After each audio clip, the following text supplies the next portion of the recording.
নমস্কার। ছোটদের জন্য গল্প। দু বন্ধু একদা এক বনে যাচ্ছিল। যেতে যেতে হঠাৎ ভাল্লুকের আওয়াজ শুনলো। আওয়াজ শুনে দূরে আওয়াজ শুনেছে, প্লাস ভাল্লুকটা আসছেও। এই দেখে একজন বন্ধু অপর বন্ধুকে ছেড়ে দিয়ে সে কাছে উঠে পড়লো। আর দ্বিতীয় বন্ধুটি তাকে বলল, সে কোনো মতেই তাকে হেল্প করলো না যে ওপরে ওঠার জন্য।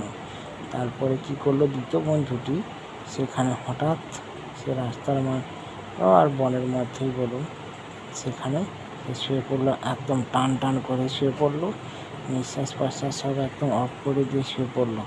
ভাল্লুকটা এসে একদম তার পুরো শরীরটা একদম ঠুঁকে ব্যাস। তারপরে সে তো এবার চলে গেল, গর্জন টর্জন মারতে মারতে চলে যাচ্ছে। তারপর অনেকটা যাওয়ার পরে যে বন্ধুটি কাছে ছিল সে নেমে এসে তাকে ডাকলো, বলে উঠো উঠো উঠো, ভাল্লুক চলে গেছে। আচ্ছা আচ্ছা। বলে যে তোমাকে ভাল্লুকটি কানে কানে কি বললো?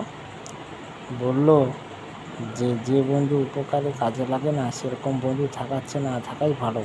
এই বলে সেই যে দ্বিতীয় বন্ধুটি যে শুয়েছিল সেই সেখান থেকে উঠে চলে গেল।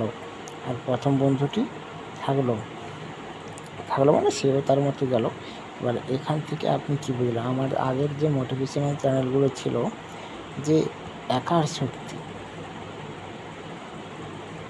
শক্তি সম্পর্কে যেগুলো ছিল, কিন্তু আপনি প্রত্যেকটা দুস্থ মানুষ, অর্থাৎ অসুস্থ বা যাদের সমস্যা আছে তাদেরকে আপনি অবশ্যই হেল্প করবেন। কারণ যারা হেল্প পাওয়ার যোগ্য, দেখবেন মানুষ দেখলে বা তাদের কথাবার্তা শুনলে আপনি অবশ্যই বুঝতে পারবেন যে কাকে হেল্প করা প্রয়োজন। সেরকম মানুষকে অবশ্যই হেল্প করবেন, কারণ প্রত্যেকটা মানুষের কাছে থাকা ভালো। কিন্তু তারপরেও বলবো যে সেরকম মানুষকে অবশ্যই হেল্প করবেন। আর কিছু বলবো না। আর হ্যাঁ, এই গল্পটা থেকে আপনি কী বুঝতে পারলেন সেটা কমেন্ট করে জানাতে পারেন, বা আপনার মধ্যে যদি সেরকম কোনো গল্প থাকে আপনি লিখে জানাতে পারেন। আর কিছু বলবো না। Bye, tata.